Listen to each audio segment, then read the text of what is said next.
Mam radio ofutufu papa epe nsechiri ba wa brabom mam radio Gulf country nya hu adanse Asia fo Europe fo African fo na babiara di adanse de mam radio oye onyanko papa amen jingle radio wow ebo 100 times last word in the oye ho abeji subi nam ya mamu nyina akwa aba eba mam online radio send munim dada no edru weekend say ya ahaya dawa headquarters dawa mufikesim de upe bia ubenya ewa ha to recharge your iman ena me mendabium abo dumienu apa ho sima enkono ne nei oho kese ewofia ha inshallah samaya ba mam radio Abranti a ode anase ye malam ye sheik a ode jumedia ye friend nyamesem pa ebremu live from Saudi Arabia damam no ene ye nya no ofia ha nti ode damam abafie ode Saudi abafie nti ene jumedie ni ye special edition ye recap ye revision ye wia na ya to aso inshallah nyamesem pa with Musa Alhaj Nyama Junior Science of Yawmul Qiyam no ene o de ye koye na chikakra na wabobobo na poso no ye wia bibia yisi ya ansana o tena plane mu aba no ne afa efiri ho ne ya to aso inshallah nyankopon ma yeti ase o ma ye koduru honhom o ma ye nti asem no ne ensa amfanya adwuma eno ne ade a ehia na ubeti asem na ye mede wazi na ye na adi ndadi amuka nsen se no ano ube na wazi we de o malam ya ade enso beka sa awie na afa ha na pie ha na ekọ umfanya adwuma eno de ensenko wanti kura amfa so wo so nyame ma yenti ase malam ye mo akwa aba ye nia unua na me ya ofa mati ya ofa Ghana from it is saying alhamdulillah getting used to no okay now nyame sempa Science of Yawmul Qiyam malam bismillah أعوذ بالله من الشيطان الرجيم بسم الله الرحمن الرحيم إن الحمد لله نحمده ونستعينه ونستغفره ونعوذ بالله من شرور أنفسنا ومن سيئات أعمالنا من يهده الله فلا مضل له ومن يضلل فلا هادي له أشهد أن لا إله إلا الله وحده لا شريك له وأشهد أن محمدا عبده ورسوله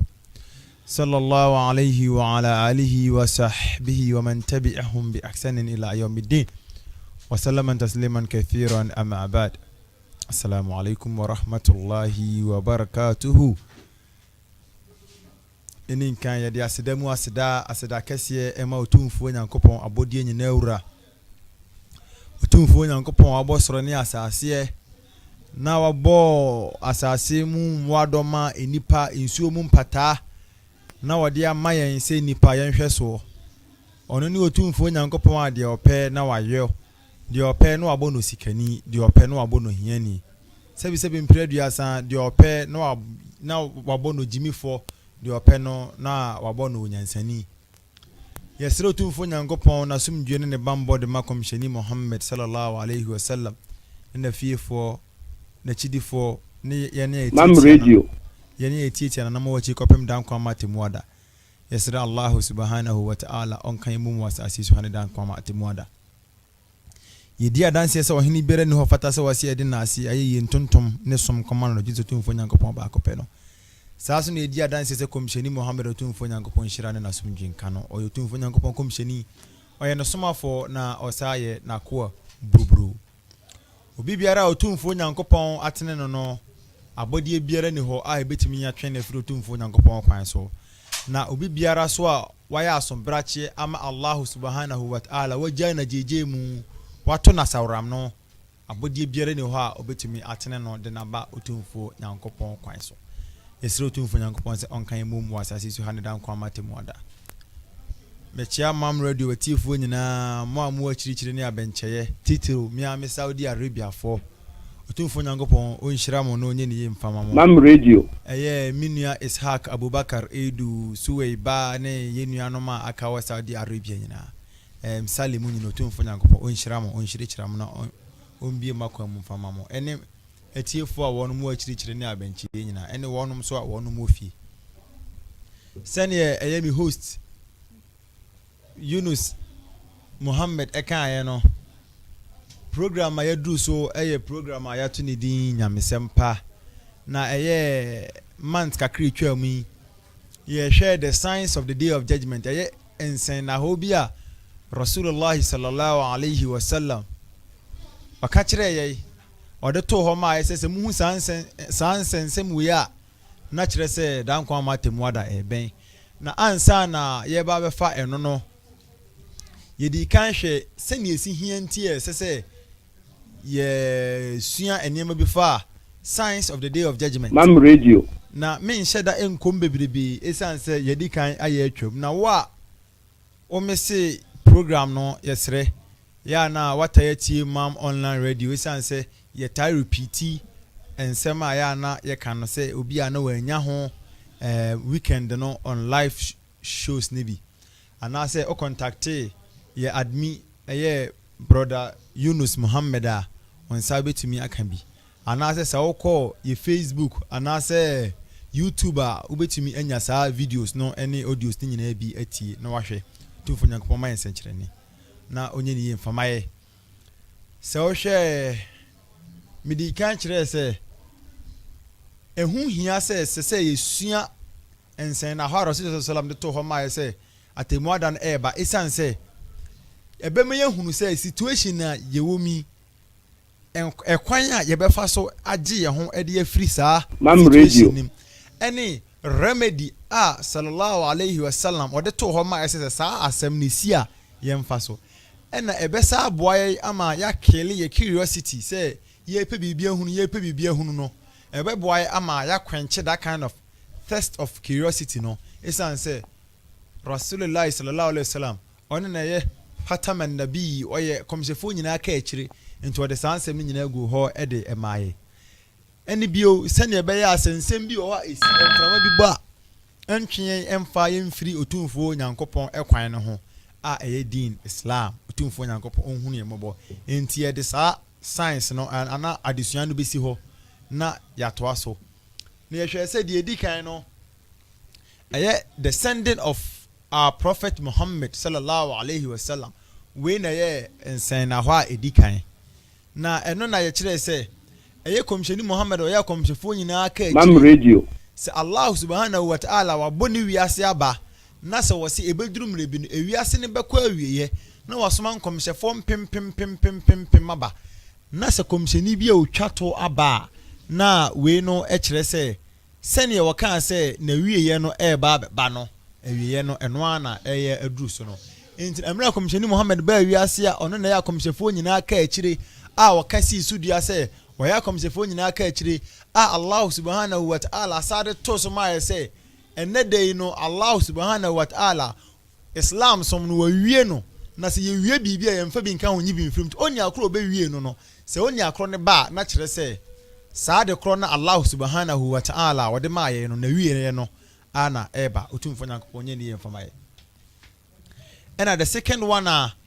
you can hear say the splitting of the moon say Rasulullah sallallahu alaihi wasallam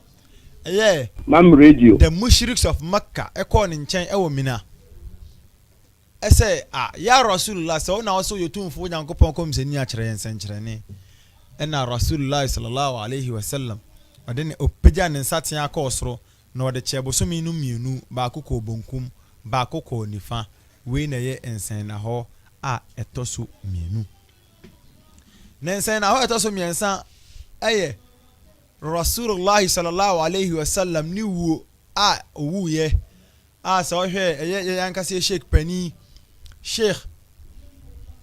Mahmud Yeboa Aferi ɔkyerɛkyerɛ yɛ na science ni bi wɔ hɔ Allah subhanahu wa ta'ala de ma yɛ Quran mu ana aya ni bi wɔ hɔ de ma yɛ ya ɛnyɛ aya saa keke nemum na e carry a hidden message ebi ne se Rasulullah sallallahu alaihi wasallam ni wuo ebi ne sura ene ye imam kese o kyerɛkyerɛ mu ede mam radio idha jaa nasrullahi wal fath ورأيت الناس يدخلون في دين الله أفواجا فسبح بحمد ربك واستغفره إنه كان توابا أو ترى سي وي سا آية وي أي ساينا nyankopon de mai o Qur'an mu na ekura hidden message bi say eye Rasulullah sallallahu alaihi wasallam oba be free enchen akọ na sign ni bi so ene say Allah subhanahu wa ta'ala wa ka kira manfo ni nyina say ene dey wa hye Islam ma na say ye hye bibi so ma bibi emfrim e ma no nyi ana bibi emeka ho na kire sa sign we so a kire say eye Rasulullah sallallahu alaihi wasallam oba be free mu in Rasulullah sallallahu alaihi wasallam e ba be free mu wonu a waya komshefo nyina ka akiri so ba be free mu na se komsheni bi ama na chi a na kire se ewi ase no akọ pem akomshefo ni nyina nim enti esa e ba betie sane na sane dia na kire se dan kwa ama atemuada na ye atwipine ho no otumfo nyankopon mai asumdwie na Allahu o mai entiase na se ye hwese amanfo bi a wonum wosom bi mu wonum timi kase ya komisheni no kra no astaghfirullah ensencheni be no ye ensen na ho be prophecy be enti no the prophecies anas ensem we ya ye kanyina about the signs of the day of judgment eye kiyama ne ho nsenkyerene ne ho mpopoye ne ho nsen na ho we nyina no eye ensem a efri Rasulullah sallallahu alaihi wasallam onwaran kasa nanum ebaaye enti no we kire se eye komisheni Muhammad sallallahu alaihi wasallam sene eye abrante Yesu Kristo tumfo nyankopon hira ne nasumdwe nka no enye Bible asem na ye ba ya wa ha ke de ye huru mu kakra sene osi ka kire ye se ono no kra no se oba when he se ono oba o say he will guide you into all truth obe kire mo kwan akono kro nyina mu na onfiri onora nimu na obekasa na asema obete no eno na obeka no na obekire mu niema ereba eniema enam kwan mu ba saa niema enam kwan mu bai ebi na yedi gu akwan mu ede ma amanfo eno na yede kire mu tumfo nyankopon onye ne yemfamai na the etoso obiu the disappearance of the noble companions say Rasulullah sallallahu alaihi wasallam the companions no wonum efiri honom no wonum efiri wiase no eno so ye the next sign of the day of judgment na Rasulullah sallallahu alaihi wasallam e ka asem bi nya hadith bi free Abu Musa ho no waka say Rasulullah sallallahu alaihi wasallam e ka say the stars are the source of security for the sky no was say ensroma ahobambo bi some sort of security ahobambo bi edema ewiem. And when the stars disappear, they will come to the sky what it is promised. Now say and so many yira na de nyankopon ahyehyama esoro se ebeba ne so no ebeba ne so owie na Rasulullah sallallahu alaihi wasallam saka say I am a source of security for my companions. Na Rasulullah sallallahu alaihi wasallam wasi ono oye ahobambo soronko oye shield bi edema na suafo. We ye no sato aso say when I am gone na samekwa they will come to my companion what they are promised na se me free mu nchen a die Allah subhanahu wa ta'ala wa hye ede amamo no ebeba mo so ankasa we no say my companions radio are a source of security for my ummah. No say the companions Abu Bakr Siddiq, Umar bin Khattab, Uthman bin Affan, Ali bin Abi Talib, any Muawiyah, any Zaid, Munin Narano, they are source of security for the ummah for minu. Chese omoye enshrani bi at the maye say dio machi. And Rasulullah can say when they are gone, they will come to my ummah what they are promised. Na se wonum so no se wonum kwa na ensema anas niema Allah ehyehyema amanfo no their faith na ankasa na no afi na ebeba mo so. Ni example ne se empanimfo se abofra biara enim se ne papa ho edi enti no wo honom se onu obi ye bibia aseme wo ka kire papa me wo ka kire papa eye wo se o papa e ho edi na se o papa owu a mam radio ɛna wobɛhunu sɛ baabi a wogyinara ankasa sɛ kɔm de wakɔ wo papa hɔ anaasɛ wo companion hɔ obi a ɔhwɛ wo so wo guardian hɔ na wakɔgye sika atɔ aduane adi na sɛ wɔwu a ɛhɔ na wobɛhunu baabi a wogyina berɛ wankasa enti no mpanimfoɔ sɛ ɔhene ba ne deɛ ne papa ɛte aseɛ enti no sɛ wo papa ne ni hɔ a ɛhɔ na wobɛhunu wo faith ankasa sɛ wo maame ne ni hɔ a ɛhɔ na wobɛhunu ɛkwan a wobɛfa so adi adidie ɛni nti no sɛ wo papa te ase a he is your source of livelihood na sɛ wo papa no wofiri wiase kɔ a ɛna wobɛhunu sɛ ɛkwan a bɛfa so adidi na ankasa so wei na sei na hadith no ase ɛkyerɛ na saa hadith no yɛnya firi muslim hɔnom ɛyɛ sahih muslim ɛnum na saa hadith no ɛwɔ ɛna yɛkɔ the fifth sign na rasul sallallahu alaihi wasallam kyerɛ sɛ the muslims will conquer Jerusalem na kyerɛ sɛ muslim no ɛbɛkɔ akɔgye Jerusalem ɛde ataa wɔn mani ase na saa hadith wei yɛnya no wɔ sahih Buhari mu yɛsɛ nya no wɔ sahih Muslim mu ne nyinaa no yɛnya na saa hadith wei no yɛwɔ ɛwɔ the minor ɛna sɛ the major sɛ the minor signs no ɛwom ɛna sɛ yɛsɛ do the major signs of the day of judgment a ɛhɔ so no insha Allah yɛbɛsua no into detail sɛnea medical akyerɛkyerɛ mu lessons ne etwa mu nti no menhyɛ da ɛnkɔ hɔ saa men spend much time sɛnea mekae no sɛ wohia bi a sɛ okɔ ye Facebook wall anaasɛ ye YouTube wall na wobɛhunu wɔ hɔ anaasɛ sɛ o contact ye yankasa ye admin ɛyɛ brother Yunus Muhammad Mr Fantastica obenya ɛde amount inshallah mam radio na the etosu nsia a Rasulullah sallallahu alaihi wasallam kan say o say widespread of death like murrain of sheep o say eye owuo eba be hwim na amanfo ni jama no the companions the choir companions no won be fa so awuo no ene na Rasulullah sallallahu alaihi wasallam wo kire say yare bi beba aba be hwim the companions na kona saa yare no ebe te say yare bi a ye friend no murrain eno no eto emwa ye friend say nwan attack nwan a mo se ona mo no fon team na wawu na se saa yare no so ye odwan na wawu a ni kwan se saa aboa no wo hwe nenam enti no we crown Islam kire say common sense se aboa wu ni kwan se wo hwe no se bibi aku aboa unim yare kra eku no enti ni kwan se okofa saa aboa no mpowe enti no eho so no ye kire mu ni ye kire mu se saa yare we about some years back esi ewo Jerusalem ne places bi ana sahaba fo ne wo ho eye Persia ne some other places bi otumfo nyankopon onye ne mfamaye na eno ena asuafo bebrebe efa saa yare we mu ewuye otumfo nyankopon fa saa yare we mu je asuafo ne bebrebe nkwa ebi ni Muad bin Jabal ene Abu Ubaida wonum nyina Shuhaibin wonum nyina no saa kwan na Allah subhanahu wa ta'ala fa so je wonum enkwa Al-Fahadh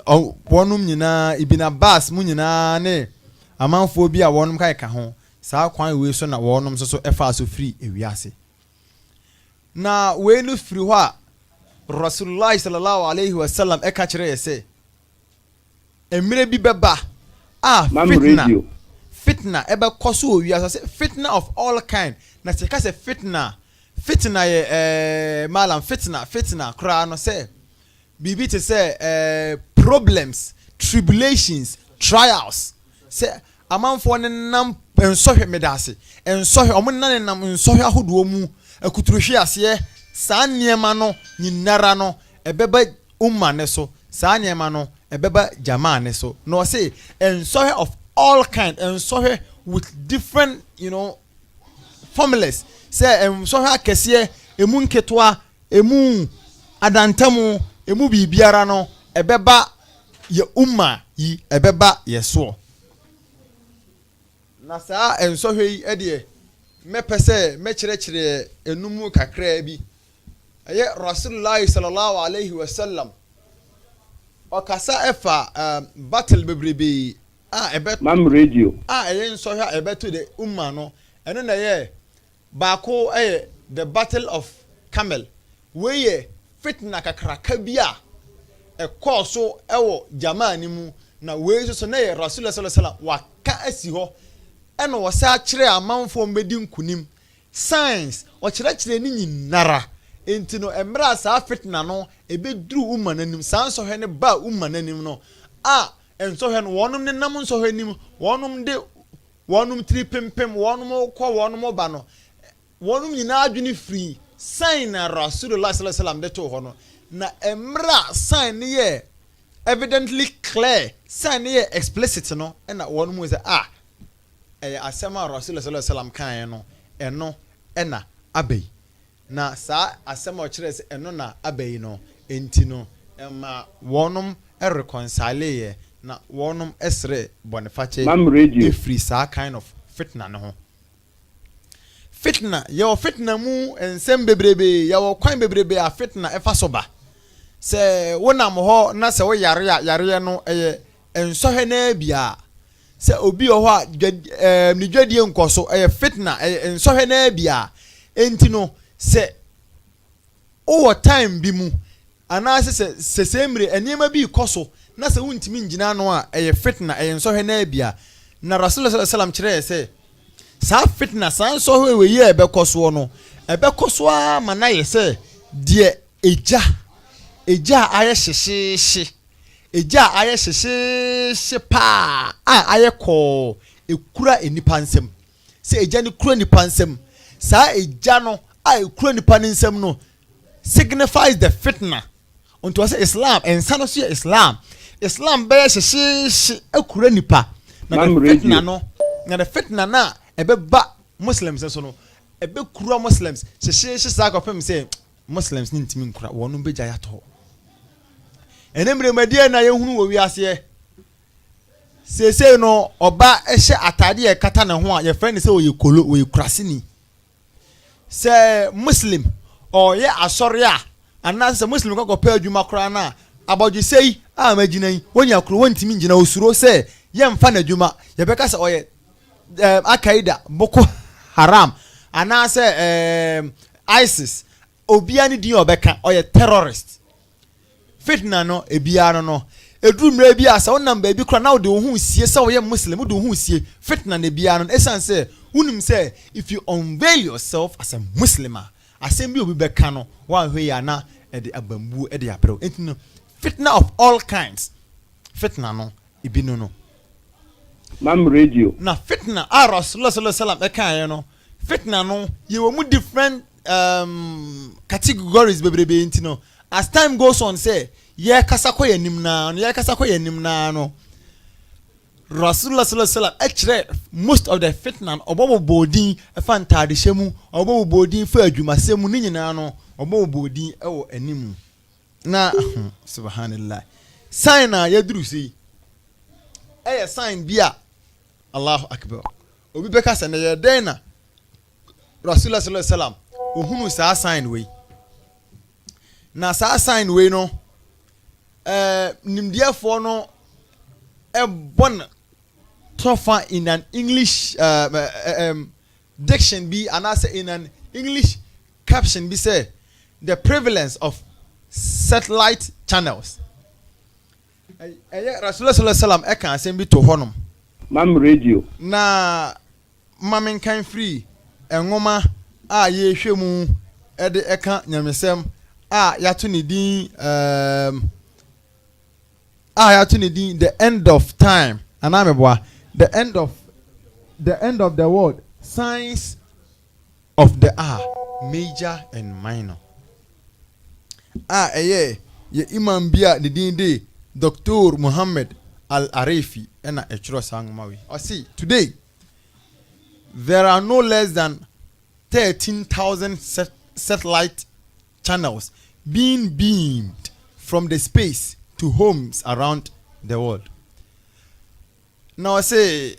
no, almost 13,000 channels, satellite channels, and yedi ehwe enyema ekoso wiase se yesini say yen suo mu say yen niema no more than 13,000 we no say and are a source of trial and tribulation and tribulation. Or say na sa no satellite channel no a sort of trial and tribulation. Now trial no ebi ni say malam meti say na say mo na mo Ghana ha yibi ba ya mo sin din de say ebi si kunkum ba jawo say aha kunkum ba gya obi so say and doors bebrebe say eduru ho na say muslim mpo kwa akwaya sorry na wotena wo say me hwe kunkum awie asan mo akwaya sorry subhanallah o say esmeralda desperado joanna lavehen hwan mo na munim atie fo mo ankasa na no mo mfa bi nka ho na yen hwe asema rasul sallallahu alaihi wasallam kan fa asade no o say rasul sallallahu alaihi wasallam ka say hasten to perform good deeds before the emergence of thermal like the peace of black night. O say yenyire ya ho nkan ya ho yenkan ya ho say ye beye dwumadi papa ansana tribulation ansana enso he bia ba san so he no eba yeso te say anadwo dasuom say sa radio shows ni TV shows eba yeso ye hwa ya adwini free ya ho ye ni free ya ho in fire te say de anadwo dasuom enti na say wonhunu hwe obete wanu no na aba beto wawi enti rasul sallallahu alaihi wasallam say yenyire ya ho say ye beye niema entententem say there are also indirect reference of trial and evil of satellite channels. No say a first satellite channel no your indirect way say and never be a sinitras and must straight ba and must straight no some sort of a coin be a faso a chia free nyankopon e kwan ne so e kwan bi e faso e chia e de free otumfo nyankopon kwan so nanso no yani ma ho say movie bia bia astagfirullah say bia seductive movie say bia unim say oba man hia mu no wanka say unim say nemum no movie bi ho no e bat say di A24 ase e ba say di o hye ship atade nemum no wo betena ho na aswevo na ayo o di 6 adan no 9 na abiri wani so ebi ne de e koso wiase yenka say nye nemum no hweniye say the kind of culture omu portray di wura wa manfo num no en le be kire say ya na enye se time omu di yin no say ya wa sore time unya kwan koya asore anase unya time onye sala sa ensem no en kire say the kind of activity adu hu wura mu no eye anase mam radio enye we no say ibn abi shayba recorded in al-musnaf that or reported in a sahih narration be Hudayfa bin al-Yaman eka say Rasulullah sallallahu alaihi wasallam can say soon evil will pour down on you from the sky until it reaches Fayafi. It is said, what is Fayafi? Oh, Abu Abdullah, he said, the wilderness. Now I say Rasulullah sallallahu alaihi wasallam can say evil ade friend no say evil ade friend no bonsam niema enyema ya torenchem enyema enye papa fitna ebe hwie gu yeso afiri wiem te say ebe wa ko dan bi te say Fayafi eno busan say ya Abu Abdullah ya ibn Abdullah Abdullah bey ade be ni Fayafi eno o kire ne say wilderness o say ebe hwie gu yeso ate say de enwura ehwie gu yeso akata yeso asie ewo enwura mu ankasa ewo forest bi na say de ne ehunu mo ma yen hwe say satellite channels nyina no ade a ewo wiem ye de kosoro kakra na the sign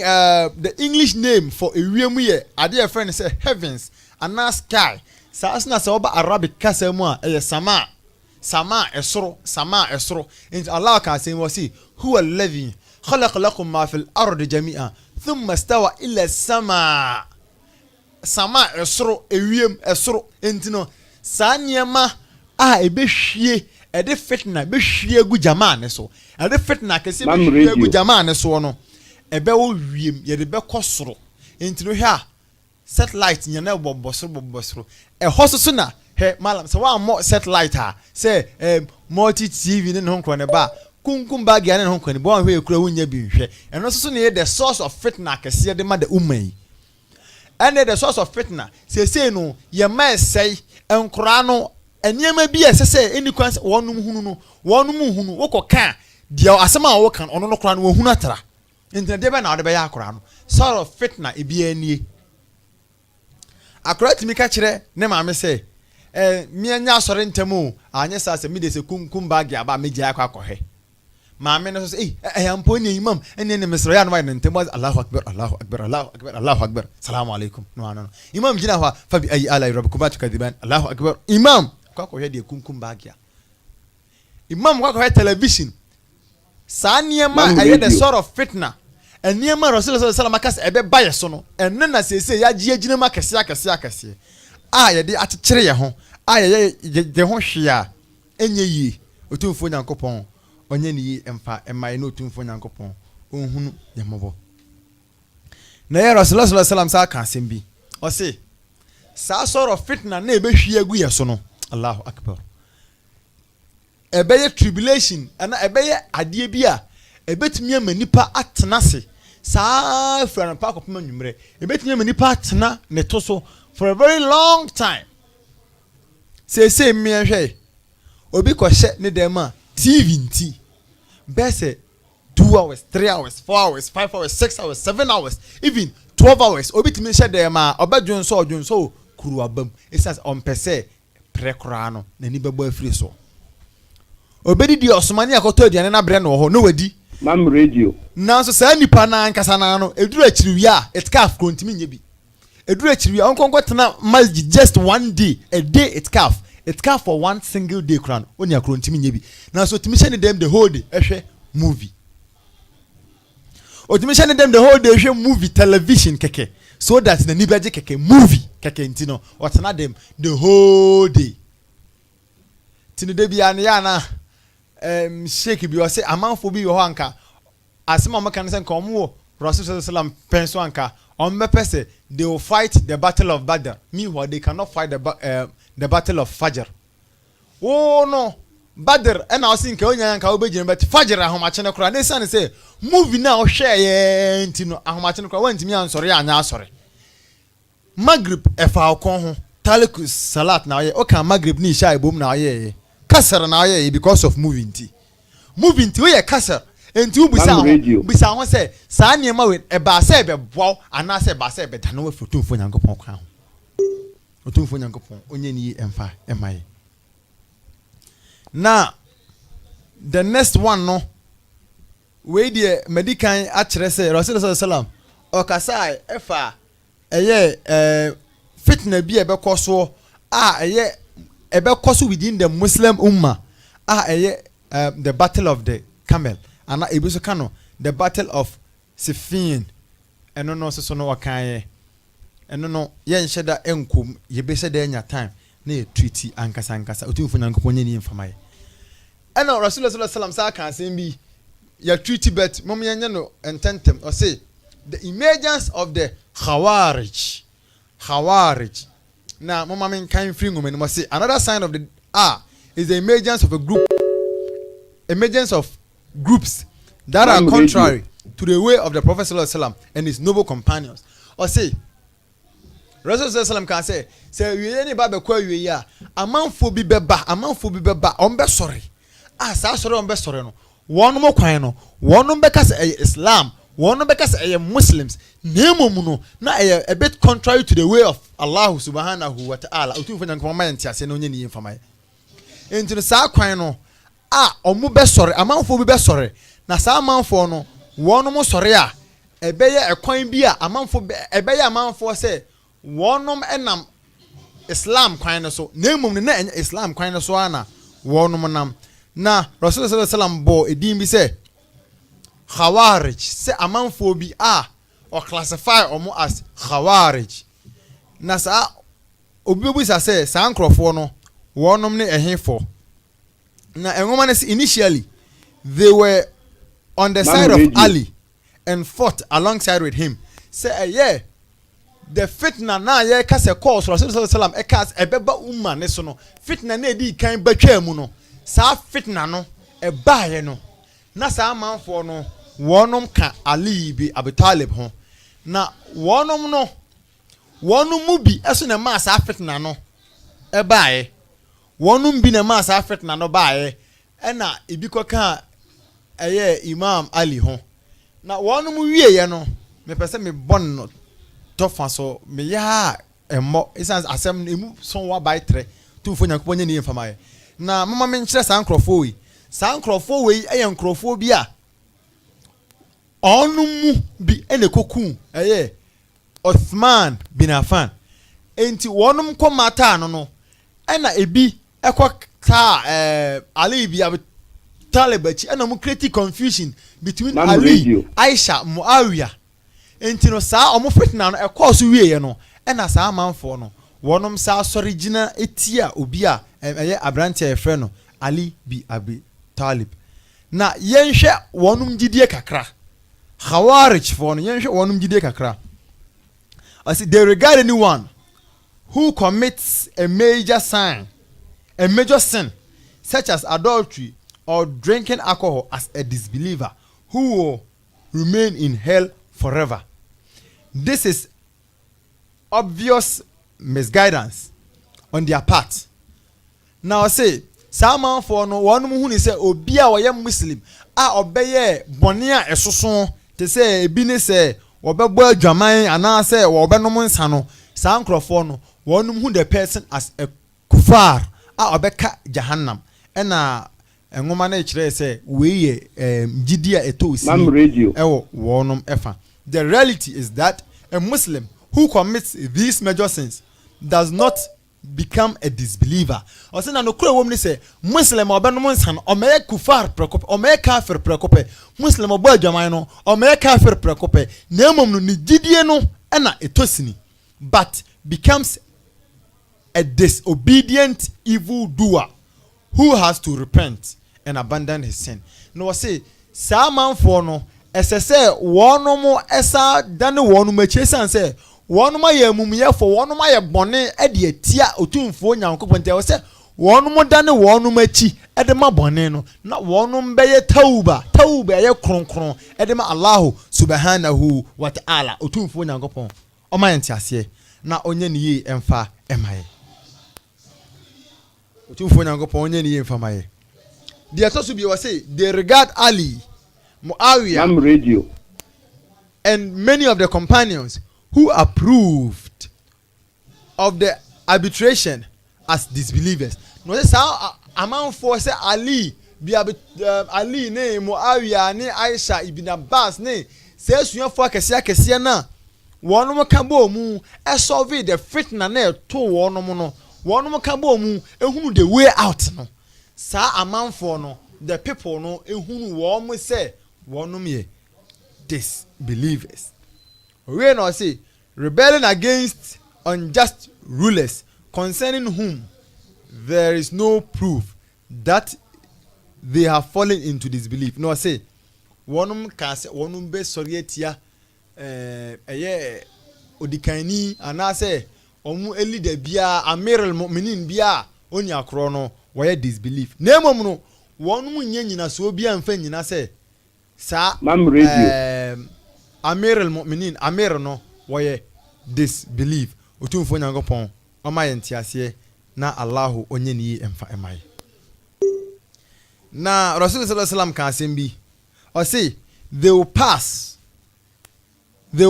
out of Islam as the arrow passed out of the prey. O say na sa manfo no wonu ma free Islam mu ete say die wo bia to agyan na awura aboa na wo to agyan wo no awura ni mu apia monten. O say onu ma free Islam mu te say die wo pe aboa bia kunu te say bia wakonwuram na wo hunu wansane bi na wapoma agyan tententen wo to ye instead say be wo aboa no de aboa na to fom no ena wo aboa no pia akire na wo no pia akire emoja kora na bi anye agyan na no ena aboa no dwane he o say sa na amanfo no free a ombe free Islam no ebeye otumfo nyankopon onye ne yi emfa radio na Allah subhanahu wa ta'ala wonhunu yamobo ewo asasi so ha ne dan kwa matemu ada na Rasulullah sallallahu alaihi wasallam sa kan se mi awe ye nefri Abdullah ibn Mas'ud honum awa ka say at the end of time there will emerge a people who will be young in age and foolish osina yebenya amanfo bia ansa na atemuada ne beba no amanfo bia wonum mfie ne nyamfie akọ animu na wonum baya amanfo bia wonum ye chimifo ankasa sebi prediasa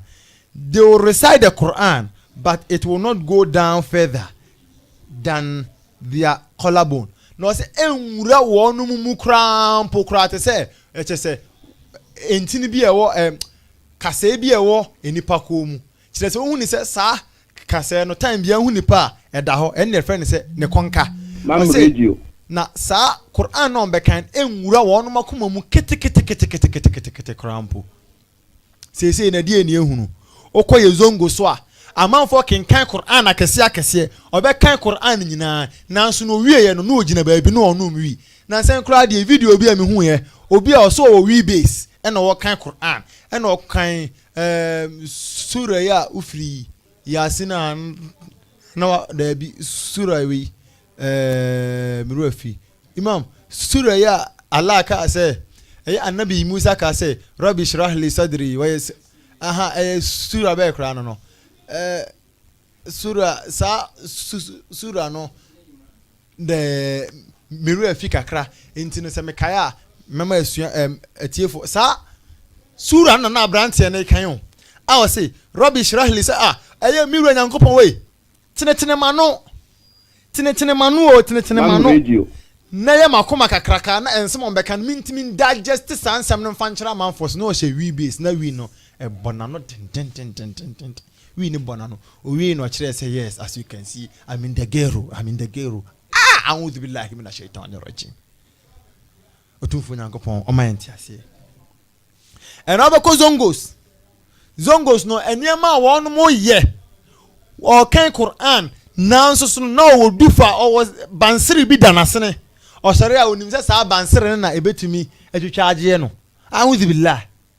enabeko zongo imam nene ladan muadhin wonum kan Quran wa tasimu bihablillahi jami'an wala tafarraku so to fo nyankopon se yenyina ye mmom ne yenso na homun emeyen tete yentem imam ni be quote saade no na one ne muadhin wonum ni nkomo wonum nkasa entokwa ejadem sasem when Rasulullah sallallahu alaihi wasallam eka ese asemu ebeba ansan da kwa mate mo na ba these are the minor signs wey en sign a hobia enketenkete bi ebeba ansana kiyama na nkasa na aba otumfo nyankopon ni mfamaye we no say Rasulullah sallallahu alaihi wasallam say they will quote the words of the best of mankind number quote ensema Rasulullah sallallahu alaihi wasallam ni Allah subhanahu wa ta'ala aka but they will pass out of Islam as the arrow passes out of the prey. Na wonum no asem no betwam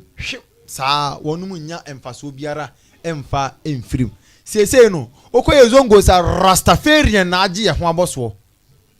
Okoye zongo sa eyensen hunu kwa adwaman mo na ye zongo sa tiatese miniskirt akese na ye zongo atiatese na nso nko tedin no ndin de Hasana Husaina Mariama hwan sadin no ene deda wonum so na so no wonum mfa sansem ne nya adwuma samina asaina asem ne yate o na so na asem no ye mfa nya adwuma na sa Khawarij fui last yesua kwan a wonum efa so image ye entino men sheda enkoho na yehwa yemre no eya akonanim entino mede last sign no ebe gina ho mede beba na se ye nwie kra inshallah ye de beto na inshallah next week ye de ato aso o say claims of prophethood by charlatans and liars o say aye amanfo bi be ka se wonum ye akomhyefo na so wonum ye kedab wonum ya trofo ankasa isan se Rasulullah sallallahu alaihi wasallam oye hataman nabi oya komsefo nyina ka akire on the crown the seal of prophethood enti se na chi obi baka se oye komseni a oni akro oye trofo we ye kasi sudua we ye the akida of Islam fapem nenie ese Rasulullah wona hataman nabi oya komsefo nyina ka akire ti obi baba ka kire o se odifo obi komseni bi hwan asomasi hwan asomasi ni obenten se oyo komseni a sa oni akron oyo trofo oyo kedhab oni akron won pe Islam yi otumfo nyankopon onye ni mfamai na omaye ntiase na onye ni mfamai wasai so ne dan kwa matemu ada. Another sign of the hour will be the emergence of impostors and liars who will claim to be prophets. Osina ansana timodan beban amanfo bi beba amanfo bi be sorry wonum be kase wonum ya komshefo nemum no wonum ya trofo wonum ya disbelievers ankasa malam yente ha no obitimi kase ye shehu bi se ansana obebọ mpa ya che nyankopon no mbo shehu ni din ansana wakotumfo nyankopon nchen. This is claiming of prophethood. Sa shehu ni na manfo mka ne hunu nyina no omu nyina e kedhab. They are all disbelievers. E was say wonum edane e free sa kwan no so no mo ba kwan tene ne so anya sa dan kwan matemu ada. Allah subhanahu wa ta'ala wonum endini ye kura. These are the signs of the Qiyamah. These are the signs of the day of judgment. Rasulullah sallallahu alaihi wasallam catch it ebeba. Na oye de so ebeba. Rasulullah sallallahu alaihi wasallam akane die malam. So twu mu kosoro ye de ebeba. Nemu make sure say eba won koka ho.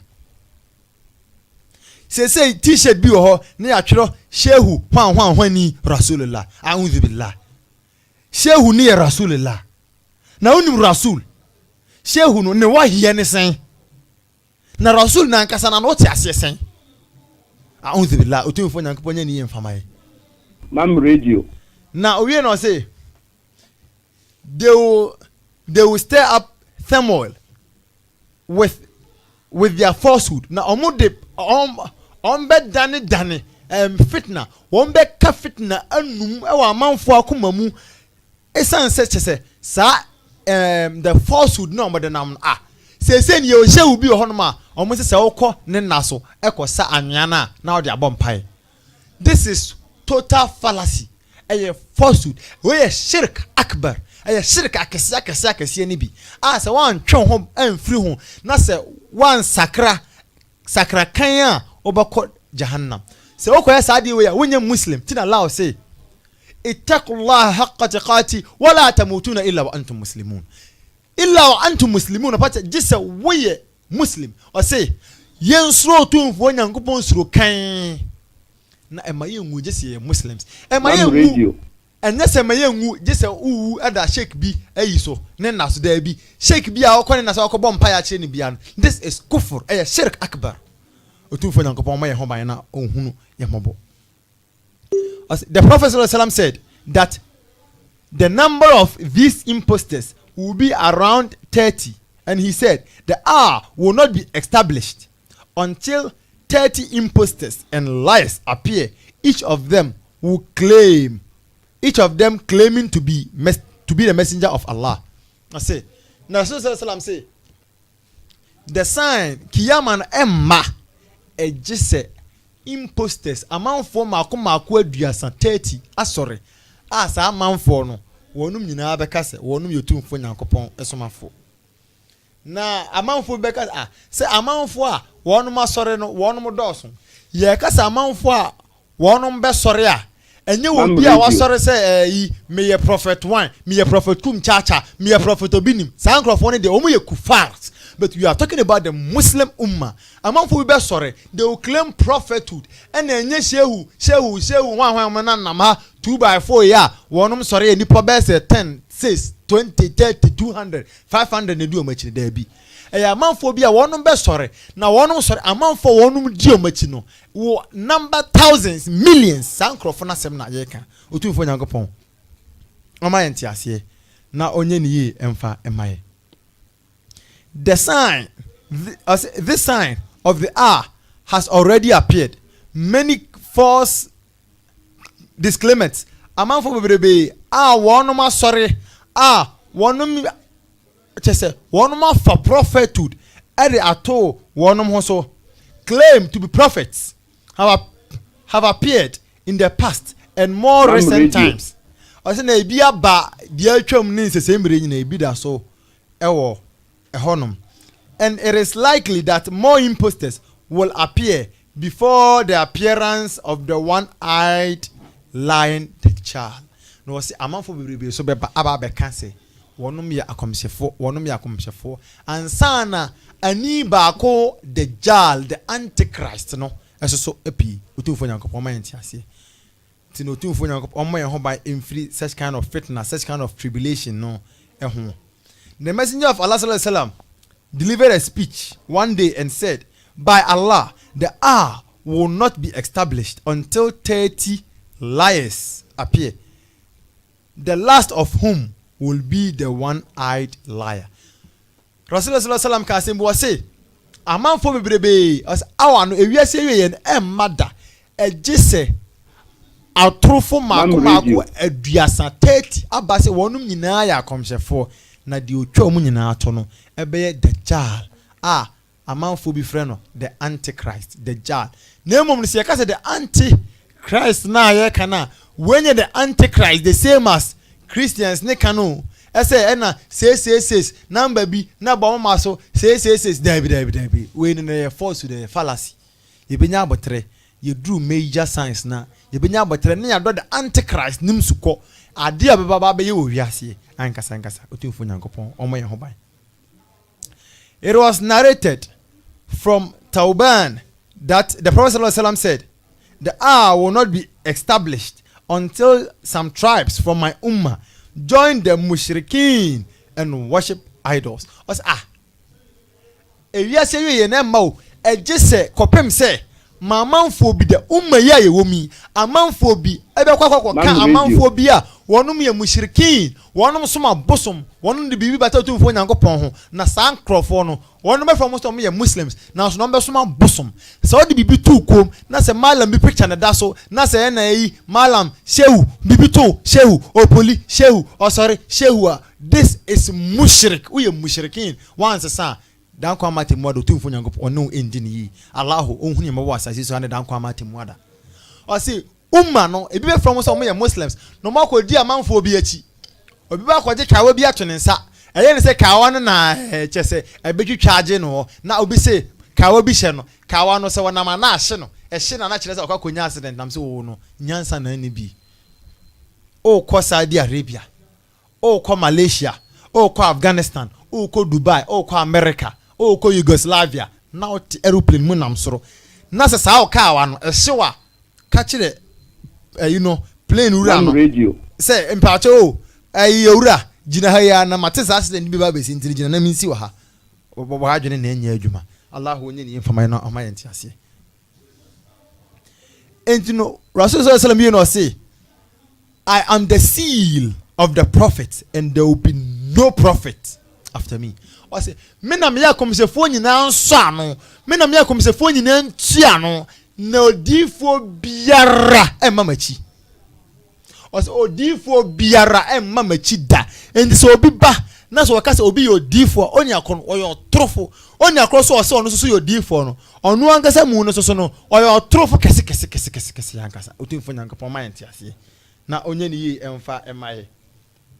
na ye bekan na yakwa kosi baabi a ye bobo imposters no bon ma ba atwam no edin otumfo Nyankopɔn ni emfamaye emre no aso anesa enti no me ye ten na mabono tofa. The Prophet sallallahu alaihi wasallam also related to us the appearance of 27 who would claim to be prophets, among whom would be 4 women. Each of them would claim to be messengers of Allah. No say obia awa no ensi. Rasul sallallahu alaihi wasallam kan say bi kire ese awa no ensi. This amanfo bi mako 27 abase wonom ye akomsefo na miensa na eka ho ne man ye 30 ne die wonom be ye ma no 4 ebe ye ma na saa 4 no ema no wonum nyina be ka se wonom ye Nyankopon akomsefo. Among my ummah there will be 27 liars and impostors, of whom 4 will be women, however, I am the seal of the prophet, and there will be no prophet after me. I say salam saka esisubios amanfo bi ba ka say wonum yotumfo onyankopon akomhyefo na emma nan ne bewum na so waka kyerem se no kra me se mo say machi no komhyeni biara emma indino komhyeni mo salam na chi no se komhyeni biara emma na se o eye o se so o baabi na se obi se ono no ye komhyeni nti odi na chi a malam wonam the wrong way esa se komhyeni mo salam on na ye the seal of all prophet oye hataman nabi komhyeni mo salam achi no obi biara ne ho eni nti Allah subhanahu wa ta'ala on alimul ghaib on ye alimul ghaib won nim at nsumamu asem won nim nsumamu asem ena wo ka kire ye se ensem we beba ena wo ka kire sallallahu alaihi wasallam se sansem we beba na rasul sallallahu alaihi wasallam so no Allah kan no suratul najm se won firi ono rankasa ni pem no kasa je de nyankopon wa yi a kire no medase je de nyankopon wa yi a kire ne se won ka ansa na waka enti no se won firi ono rankasa ni pem no be kasa se ma wo kan bia no eye hak eye asem no kure turo na wo kan kire enti na me de ma asem no esi ahanom no Allah subhanahu wa ta'ala ka asem bi o surat al-Baqarah Quran chapter 2 verse 29 medikan akoti man koti anwi na me pese mi wi o se a'udhu billahi minash shaitanir rajim huwa alladhi khalaqa lakum ma fil ardi jami'a thumma istawa ila as-samaa fasawwahunna sab'a samawat وهو بكل شيء عليم الله سبحانه وتعالى say هو الذي اي انون الله ne kasa kire ai onu Allah no halaqalakum ma fil ardi jami'a wana boso ni asase ni de ewom nyina thumma stawa ila as-sama wana boso ahye sa to sonson fasawahunna sab'a samawat ena o man ne ho so etra soro to sonson nachi wa huwa bikulli shay'in alim na ono na Allah subhanahu wa ta'ala no ono na bibi biara no onim enti me de mensem no ebesi ha na ya hwesa asembisa bi ho a na ya fa asembisa bi ani ho a na ya rapi ye show ne up insha Allah na ansa na me de ebema ye host so no yenya oho kase bi ewo ye nchen pa eye ye imam Sheikh Ismail ofri ofenso adeja imama yekoye wonum je ye ofel so ye ko ofel so adeja koye dawa bi atiefo te a aketesia emaba wa mienu bi ebeje Islam tomu ni nyina ye imam ya wote hei ne modemo na imam we ye kase ye kan ho asem wo radio we so a wallahi adaje beboye jihad awo ye bompa ye Allah subhanahu wa ta'ala won maye sa gidie ni mu kakra se eye imam odisuani pa otumi jana disunya ho jana busunya ho ekotena akurasi tu a light ni ho na se o kire amanfo na de keke wo kire nkra na de wa kire nkra na de saa imam say ni 6 months ho wotena ho saa 6 months minu mienu anka ba na ono nka a way baski ina anka ye dwani abafi enti imam no otumfo nyankopon omma ne gidie onsa ma ne gidie ni bi enka ho na wonhyira no na omma no yokoduro honhom inshallah na mam radio atiefo nyina asoso no mesram se yesoso ye kakra yesu betumi de aboa adejaman wonum de nema bi to yanim se insuo wonum hia insuo se eye ade efe na bura wonum hia school kakra bi a wonum enkra ne besua makranta wom keke ena enema baako mienu miensa bi inshallah entino malam face me de mensem nyina besi ha ne yenhwe se question bi ho inshallah otumfo nyankopon onfa nimdie ni bi enka ho bebre emame question bi ani ho na mo question ba ko pe o latter part na wo kan last prophet ho asem na wo chese commissioner Muhammad sallallahu alaihi wasallam ono na oye last prophet enka o ya answer my question in your program but why to me ena ye yen kremufo yi bia omuji obi e frɛ no Ahmed Gulam okay ye gidie ne sɛ ye ne ye omugidie ne sɛ Ahmed Gulam no oye last prophet no also ka sɛ mu no so kyerɛ sɛ commissioner Muhammad ene last prophet ho no me pese obiem kakra ma naam we die wama yahuri but ɛnyɛ hwe sɛ wohwɛ mam radio the liars na yɛ books no ɛbobɔ odin na the 7th one no ɛyɛ saa abrantie yi ɔmo a wɔn mo hwɛ yi nyinaa bɛhu na ɛnie mepatɔ abayi aha sɛ wohwɛ a ɛna ɛda so yi a ne din de ɛyɛ Mirza Ghulam Ahmed al Qadian patro bo mi din why Qadian aha saa ayifo ono so ka ho bi eni nti no saa de we Rasul sallallahu alaihi wasallam ka e ade ebeba sen ka wan ka de a beto de o se ebeba na malam we de mempese megina nkran ne motutu nkran ne mempese me hyeda nya abotre na next week ye nya abotre treat ne ho nsem ekwan a Allahu akbar Allahu won se o mai bibia na no wasa mai the solution to it tino ye behwe se ekwan be na enipa ne ka se oye nyankopon so mani na wie no so ko wie ni sei ekwan be no fa so esusu ewu ye yemfa emayansa next week inshallah ye de beba bet ye kan sisu dia say sa Mirza Ahmed Ghulam or for me Ahmadiyya Muslim movement no sa person no sa we prophet a enyeyi sa mo kan say ono so ye osuani obi oba e be kire te say ye nyina dawa yi a ye nyina ye o imam say imam mo ba ye nyina na min sheda ennim fonso ho sa na emom no sa wakase obe reformi Islam abra Allah subhanahu wa ta'ala aka kire say waka Islam mu prekope Islam uyi bi free ma enyeyi wote so a enyeyi wodi bi kan mam radio na obi be reformi na ye yakwa amanfo bi a wono mo ka ensem bi say the revised standard version yankopon no masema ya so ne so ye yakwa ka sankrofo na otufo yankopon nya ni mfama way ma say Mr. Nano but still na me sa wo ho abiem unim say ne din Ahmed no e wo Quran mo naam na yemu bi jidie ne say Ahmed ye commissioner Muhammad naam na yemu bi so aje sa Ahmed Ghulam ne di no so ye jidie ne say Ahmed Ghulam no na otumfo nyankopon e ka no ho asem naam na say ekoye me a minsu ade ya ukokan Quran na Yesu na ye kasa naam as wa izkala Isa ibn Maryam ya bani Israila inni rasulullahi ilaykum musaddiqan lima bayna yaday wa mubashiran lima bayna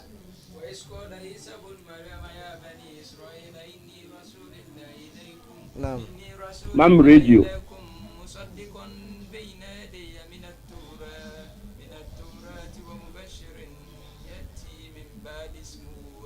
نعم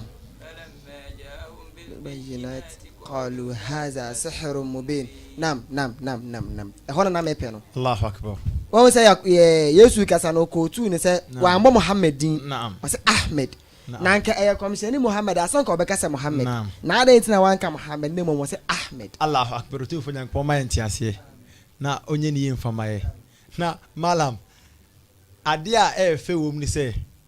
Ahmed bia ma komisheni aji se o komisheni Muhammad na eye komisheni ni diye bebrebe na hwe edi Ahmed a efri edi Muhammad mu edi Ahmed no efri Muhammad mu